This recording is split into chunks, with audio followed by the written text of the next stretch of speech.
Making headlines this hour.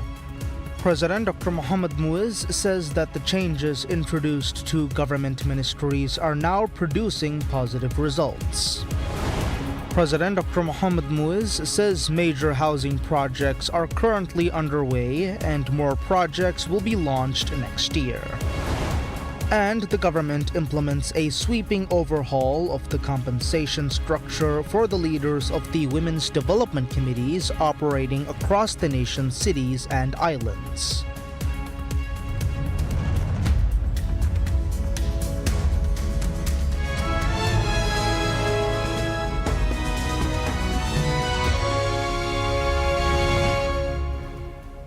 Bismillahirrahmanirrahim. Assalamu alaikum and welcome to PSM News in English with me, Abdullah Ahil. And now the news in detail. President Dr. Mohamed Muiz ratifies the bill on the Sixth Amendment to the Maldives Pension Act. The bill was passed during the 19th sitting of the first session of the Parliament for the year 2026, held on Thursday on the 14th of May 2026. The amendment introduces changes to the principles governing a basic pension scheme, the circumstances under which funds in the pension fund may be utilized, and measures aimed at further strengthening the pension office and the national pension system. Under the amendment, individuals whose income exceeds the amount granted as the basic pension for senior citizens will no longer be eligible to receive the basic pension. It further provides that funds in the pension fund may be used as collateral for the construction and renovation of houses. In addition, the amendment provides for the release of pension savings for individuals diagnosed with terminal illness and sets out the procedures governing access to such funds. It also provides that pension savings may be utilized to reserve Hajj placements in advance. The bill further incorporates several other significant amendments aimed at strengthening the implementation and administration of the Maldives Pension Act. The Sixth Amendment to the Maldives Pension Act has now come into force following its ratification by the President and publication in the Government Gazette.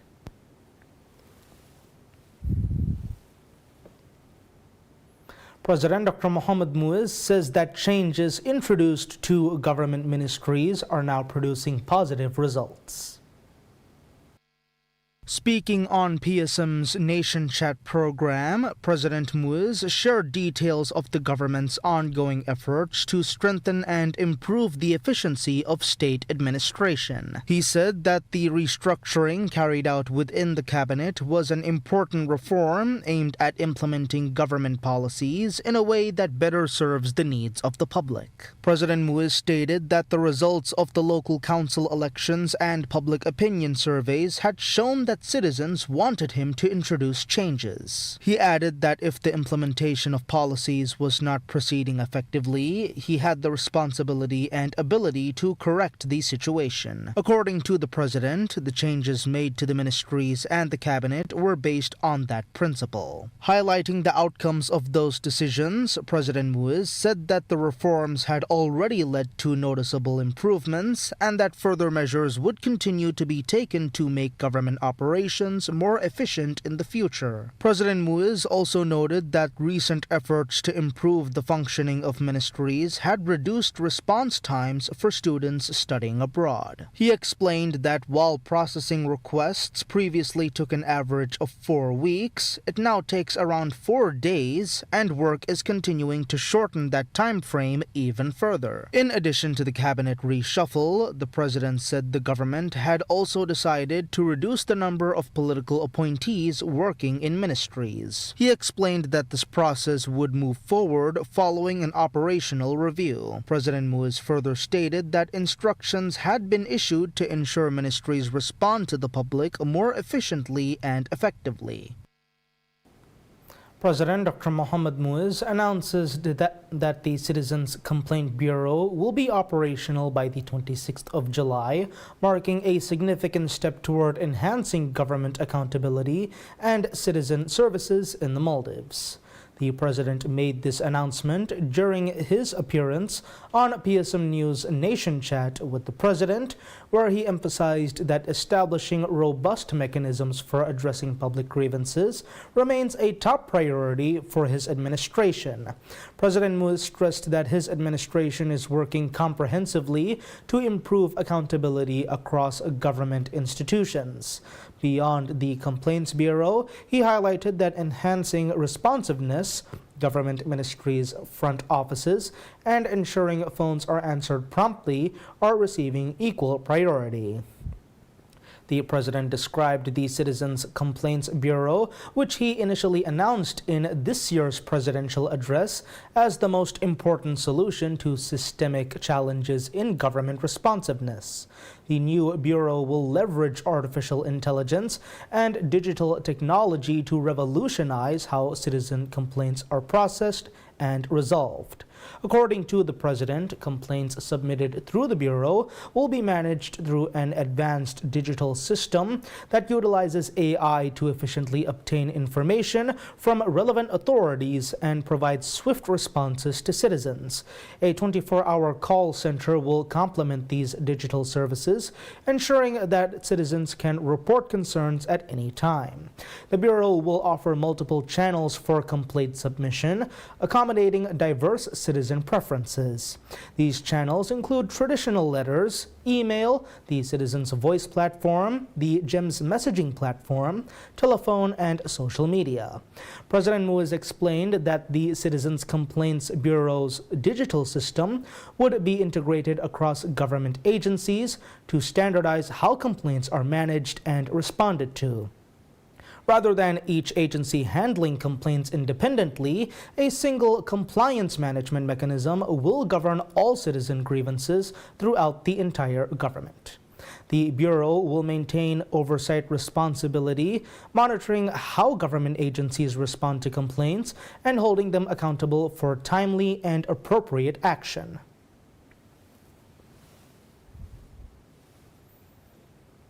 President Dr. Mohammad Muiz says major housing projects are currently underway and more projects will be launched next year. Speaking on PSM's Nation Chat, the president said housing is one of the most basic rights of citizens and the government is prioritizing the sector. Highlighting ongoing projects, the president said around 900 housing units in 13 islands have been awarded under financing from Bank of Maldives or BML. Additional housing projects in larger islands are being implemented under contracts awarded by Housing Development Corporation or HDC. According to the president, in the Greater Malé region, contracts have been awarded to build up to 4,000 flats. He said the government's announcement to develop 2,000 housing units under an affordable home ownership scheme received strong public response. President Muiz said discussions are ongoing with the Indian government to speed up construction of 4,000 housing units under India's line of credit or LOC assistance. He also said China is set to develop 500 housing units with administrative work currently in progress. Besides housing construction, the government is also issuing housing loans, said the president. He said loans were issued last year and this year as well. He said one of the government's first priorities after taking office was completing housing projects initiated by the previous administration, noting that allocations and 4,000 flats have already been handed over to rightful recipients. The president also criticized the previous government, alleging that some land had been allocated from areas that had not yet been reclaimed or dredged. President Dr. Mohammad Muiz states that political fear that existed under previous governments no longer exists today.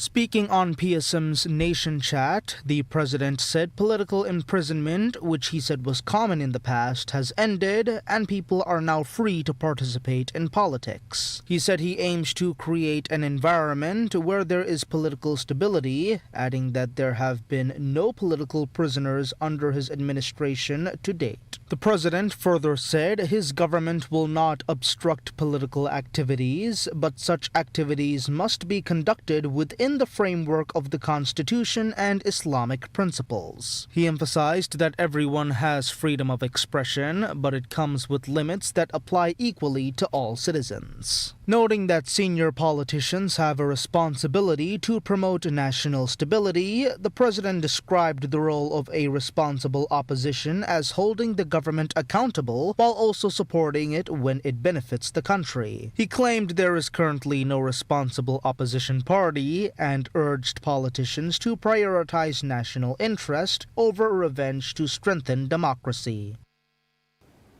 As the holy season of Hajj approaches, Saudi Arabia continues to demonstrate its unwavering commitment to serving Muslims worldwide through the prestigious Hajj Umrah Visitation Program, a visionary initiative personally inaugurated by King Salman bin Abdulaziz Al Saud, the King of Saudi Arabia and custodian of the two holy mosques.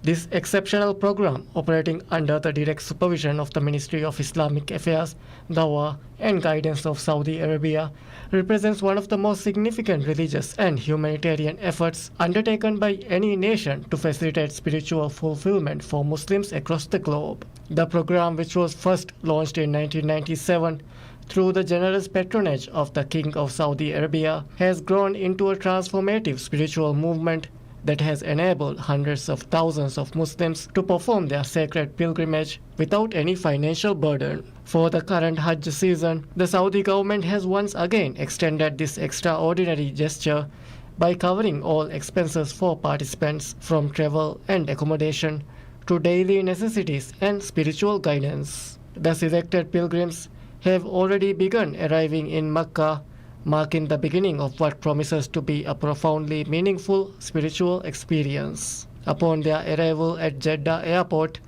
participants receive a warm and dignified welcome befitting the sanctity of their journey, with dedicated reception committees ensuring smooth transit procedures. The Saudi government has arranged accommodation at the renowned Holiday Inn Hotel in Makkah. A specially constituted committee has been entrusted with comprehensive oversight of all arrangements, ensuring that every aspect of the pilgrim's stay, from the moment they touch Saudi soil until their return home, receives meticulous attention and care. The accommodation arrangement reflects the kingdom's legendary hospitality and organizational excellence. According to the comprehensive plan implemented at the Holiday Inn Hotel, participants will receive full boarding with breakfast, lunch and dinner provided daily at the hotel's facilities. To address the diverse need of international pilgrims, the management has established special administrative desks staffed with multilingual personnel, dedicated counters for SIM card issuance to ensure seamless communication, and comprehensive translation services to assist with any requirements. Religious services form an integral part of the program, with regular prayers, inspirational sermons, and informative religious sessions available to nourish the spiritual needs of all participants. As millions of Muslims continue to converge upon Saudi Arabia for the annual Hajj pilgrimage, the kingdom has entered a period of extraordinary activity, with hotels in proximity to the Kaaba and throughout Makkah operating at full capacity. The Saudi government has demonstrated remarkable preparedness for this year's Hajj season, implementing robust measures to ensure the safety, security, and comfort of all visitors. The administration implements a sweeping overhaul of the compensation structure for the leaders of the Women's Development Committees operating across the nation's cities and islands, reclassifying these committee presidents as full-time workers and introducing sharp salary increases following a formal review.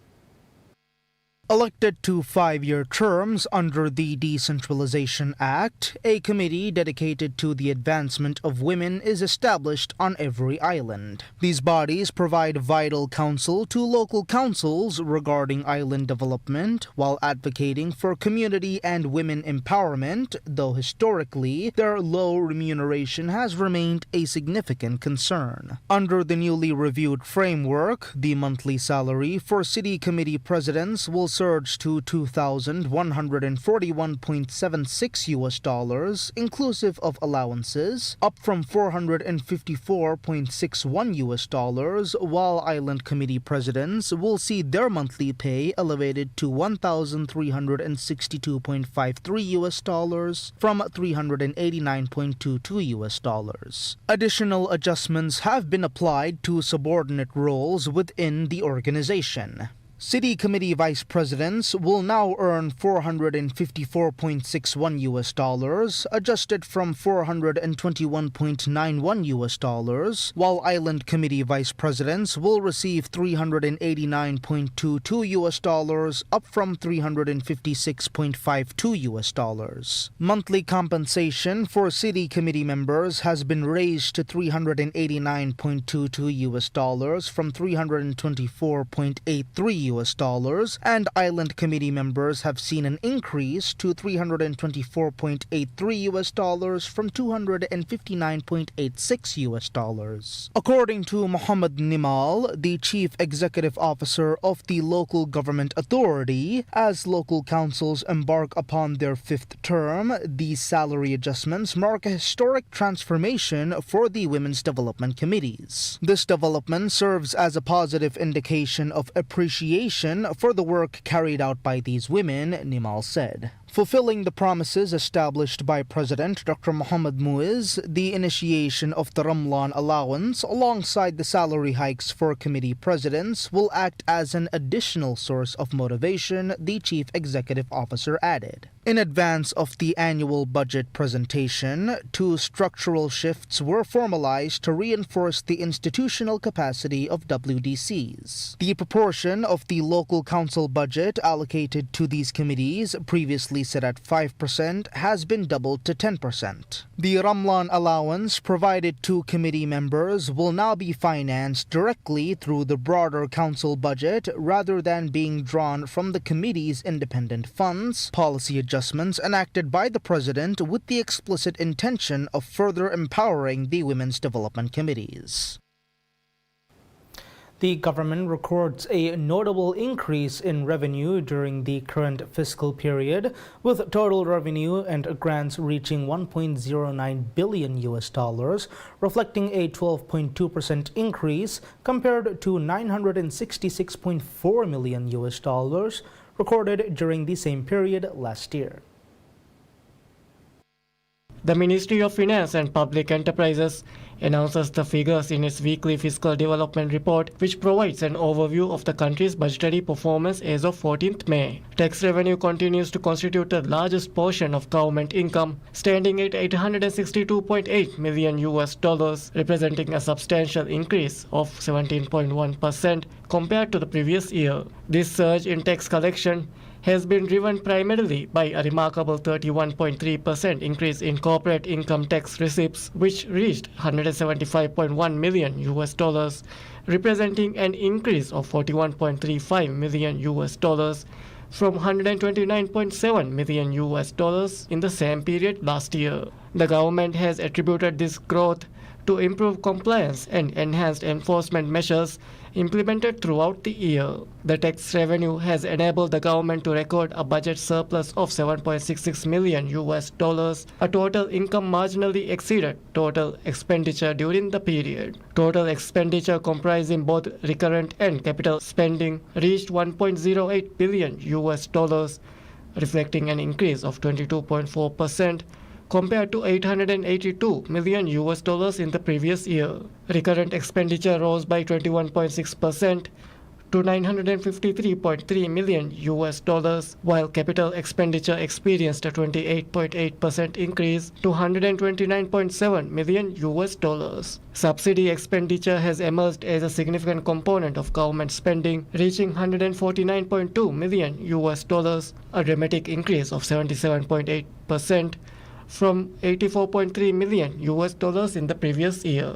The ministry attributed this substantial increase to rising oil prices resulting from ongoing geopolitical tensions in the Middle East. Despite the mounting cost, The government emphasized that these subsidies have been essential in maintaining stability in the prices of basic goods and services for consumers, thereby shielding households from the full impact of international market fluctuations. Debt repayment and interest expenses remained stable at $136.2 million during this period.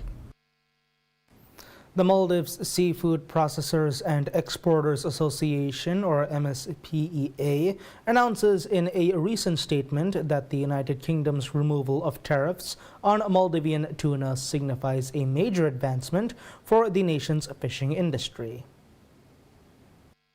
The association expressed profound gratitude to the UK government for including Maldivian tuna products among globally imported goods currently benefiting from newly enacted tariff elimination measures. The broader policy change by the United Kingdom was deliberately implemented to benefit consumers by reducing import costs across multiple categories of goods, actively supporting global supply chains, and facilitating easier public access to more affordable imported products, the association highlighted. Within this economic framework, the specific inclusion of Maldivian tuna products was recognized as a substantial development milestone for the domestic fisheries sector. The UK government has mandated this tariff suspension for a temporary period of 2 years. Continuous negotiations must be pursued by the government of the Maldives to guarantee that this temporary measure transitions into a permanent policy, the Exporters Association stated. Securing permanence remains essential to establishing a stable marketplace for local exporters dispatching fish products to the United Kingdom and to cultivate a favorable environment for building the future of the industry, MSPEA observed. The association extended deep appreciation for the government's efforts to strengthen international relations and secure competitive advantages for producers on the global stage. The diplomatic work undertaken by President Dr. Mohamed Muiz and Minister of Fisheries, Agriculture and Ocean Resources Ahmed Shiam was highlighted as instrumental to the success, with gratitude directed to all stakeholders who labored to secure this outcome for the Maldivian fishing industry.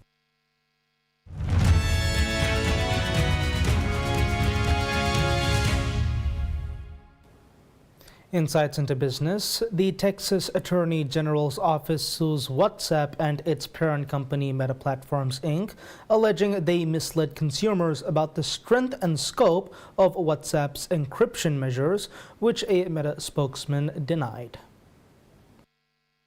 The lawsuit in Harrison County Court says WhatsApp and Meta falsely assures users that WhatsApp messages are encrypted despite having access to virtually all private communications on the messaging app. Meta spokesman Andy Stone said on social media that the lawsuit's allegations are false and that WhatsApp cannot access people's encrypted communications. And today, I am excited to announce that we are opening WhatsApp to any business of any size around the world with WhatsApp Cloud API.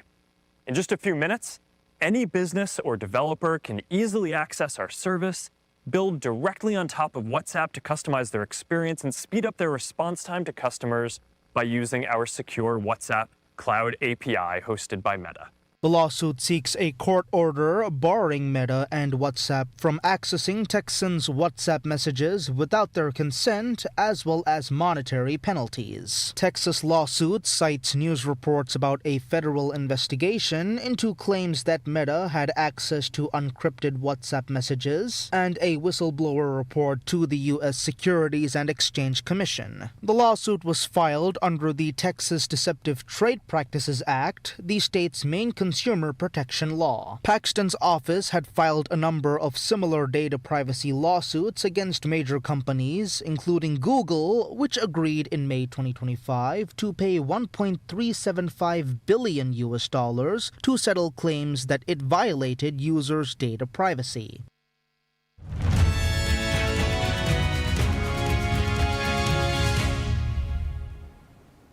Updates on world affairs. President Donald Trump says that the United States does not want tolls on the Strait of Hormuz and will retrieve Iran's stockpile of highly enriched uranium. Iran is believed to possess about 900 pounds of highly enriched uranium, which Trump says was buried by U.S. and Israeli airstrikes nearly a year ago. And how do you want things to end up with the Strait of Hormuz, though? Would you like them to have... Well, we want it open. We want it free. We don't want tolls. It's international. It's an international waterway. They're not charging tolls. Right now, they are losing $500 million a day is what it's projected. I don't know, it sounds like a lot of money, but whether it's 500 or 200 or 300, they're losing a lot of money. There hasn't been a ship that's been able to get through without our approval. And the Navy has done an amazing job. And no ship is going to Iran, as you know. No ship is going to, or out of Iran without our approval. Can they keep their highly enriched uranium? No, we get the highly enriched. We will get it. We don't need it. We don't want it. We'll probably destroy it after we get it, but we're not going to let them have it. Retrieving the uranium is part of Trump's central objective of his war on Iran, that Tehran will not be allowed to develop a nuclear weapon. Iran's supreme leader has issued a directive that the country's near-weapons-grade uranium should not be sent abroad, two senior Iranian sources told Reuters.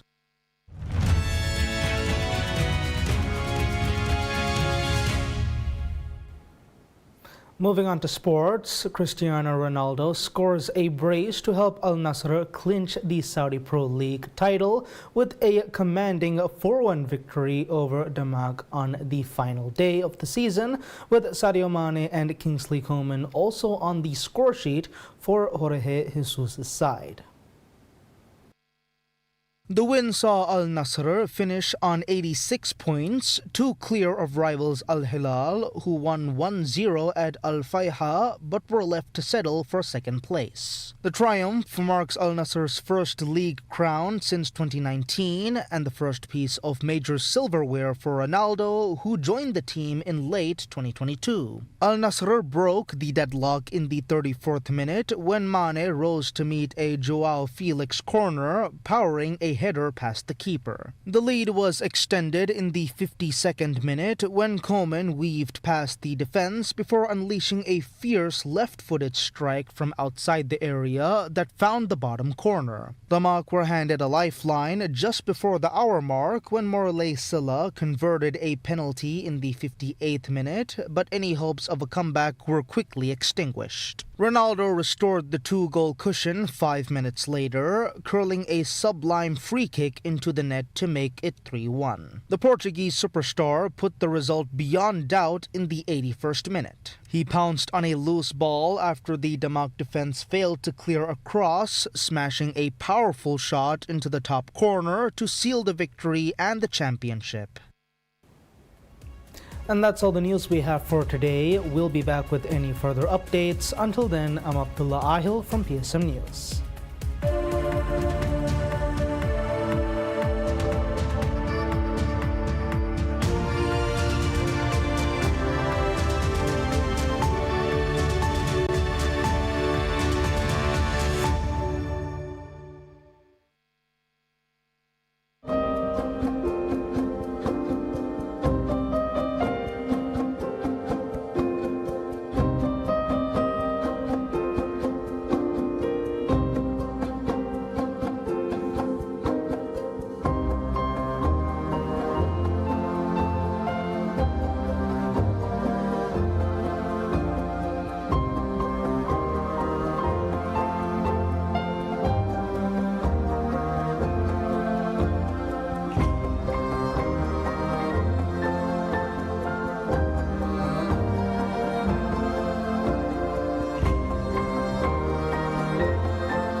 الله أكبر الله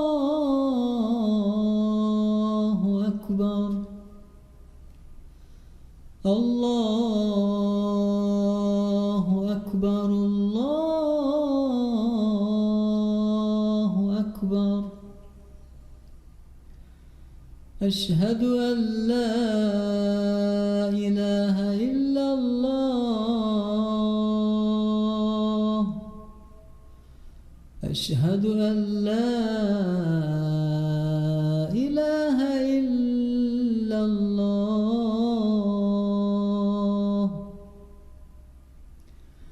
أشهد أن محمدًا رسول الله أشهد أن محمدًا رسول الله حي على الصلاة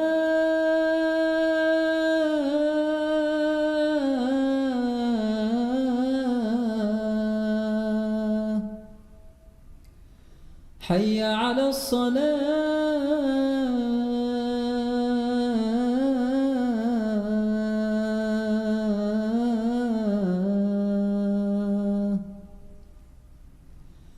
حي على الفلاح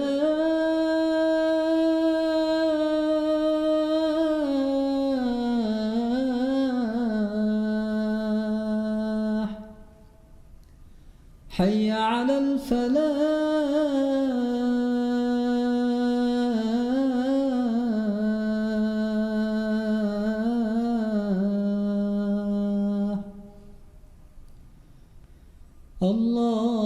الله أكبر الله أكبر لا إله إلا الله اللهم رب هذه الدعوة التامة والصلاة القائمة آت محمدًا الوسيلة والفضيلة والدرجة الرفيعة وابعثه مقامًا محمودًا الذي وعدته وارزقنا شفاعته برحمتك يا أرحم الراحمين وصلى الله على محمد وآله